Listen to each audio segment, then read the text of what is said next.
بھارت نے پاکستان دشمنی میں تمام حدیں پار کر دیں، دریائے ستلج میں مزید پانی چھوڑ دیا، ہریکے اور فیروز پور کے مقام پر انتہائی اونچے درجے کے سیلاب کا الرٹ جاری، دیگر علاقوں میں بھی سیلاب کا خطرہ بڑھ گیا، وزارت آبی وسائل نے متعلقہ اداروں کو الرٹ جاری کر دیا۔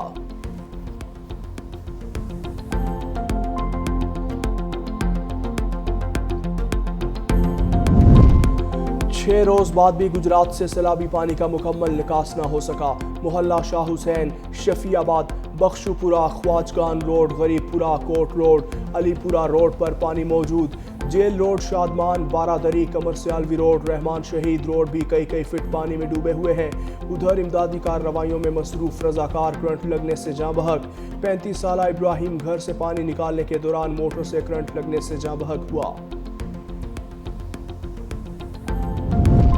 اس وقت موسمیاتی تبدیلی جیسے سنگین چیلنجز درپیش ہیں۔ پاکستان کو ایک بار پھر سیلاب کی ہولناک صورتحال کا سامنا ہے۔ سیلاب سے لاکھوں لوگ متاثر ہوئے۔ نائب وزیر اعظم اسحاق ڈار کا انٹر پارلیمانی اسپیکر کانفرنس کی تقریب سے خطاب، کہا امن، استحکام اور ترقی کا آپس میں گہرا تعلق ہے۔ پاکستان نے ہمیشہ تنازعات کو پرامن طریقے سے حل کرنے پر زور دیا۔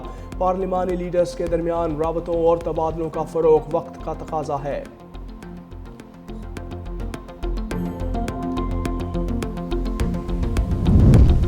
بھارت دنیا میں دہشت گردی میں ملوث ہے۔ کینیڈا اور دیگر ملکوں میں سکھوں کے قتل کے واقعات بھارتی دہشت گردی کا واضح ثبوت ہیں۔ وفاقی وزیر اطلاعات عطا اللہ تارڑ کا تقریب سے خطاب، کہا مودی سرکار نے اقلیتوں کی زندگی اجیرن بنا رکھی ہے۔ پاکستان نے کبھی بھی جارحیت کا راستہ نہیں اپنانا۔ افواج پاکستان نے بھارتی جارحیت کو ناکام بنایا۔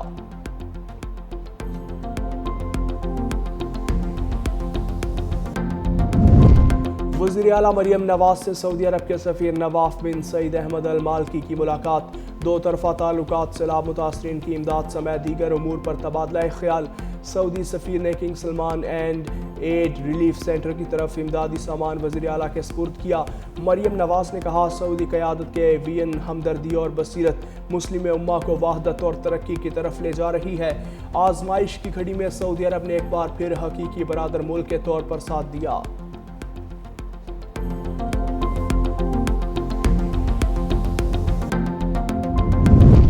کراچی میں ہنگامی صورتحال سے نمٹنے کے لیے تیار ہیں۔ بارش کے دوران لوگ گھروں میں رہیں تاکہ ریسکیو آپریشن میں خلل نہ پڑے۔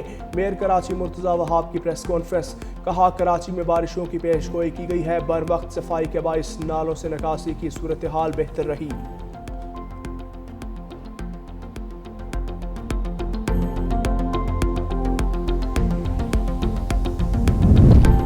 اور دشمن کی تمام چالیں بحر ہند میں غرق۔ 8 ستمبر پاک بحریہ کے شہیدوں اور غازیوں کے نام۔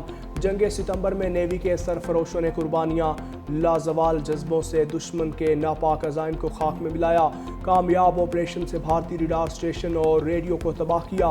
آبدوز غازی نے بحری سرحدوں پر دفاع کی تاریخ رقم کی۔ صدر اور وزیر اعظم نے یوم بحریہ پر اپنے پیغام میں کہا پاک بحریہ نے ہمیشہ قوم کا سر فخر سے بلند کیا۔ پاک بحریہ کی تاریخ بہادری کی داستانوں سے بھرپور ہے۔ 1965 کی جنگ میں آپریشن سومناتھ یادگار حیثیت رکھتا ہے۔ صدر ٹرمپ کی حماس کو آخری وارننگ، کہا 20 زندہ لوگ اور 38 لاشیں حماس کے قبضے میں ہیں۔ اسرائیلی مغوی فوری رہا کیے جائیں۔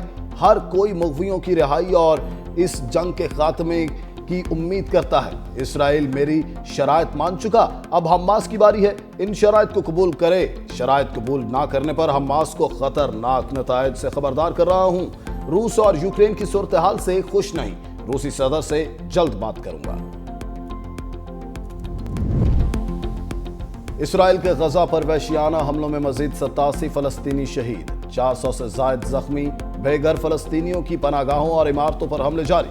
ایک اور بلند عمارت کو تباہ کر دیا۔ بھوک اور قحط سے مزید 6 فلسطینی بھی جان کی بازی ہارے۔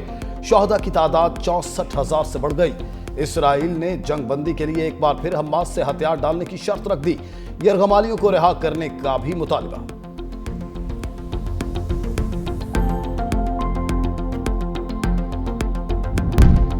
صدر ٹرمپ کی حماس کو آخری وارننگ، کہا 20 زندہ لوگ اور 38 لاشیں حماس کے قبضے میں ہیں۔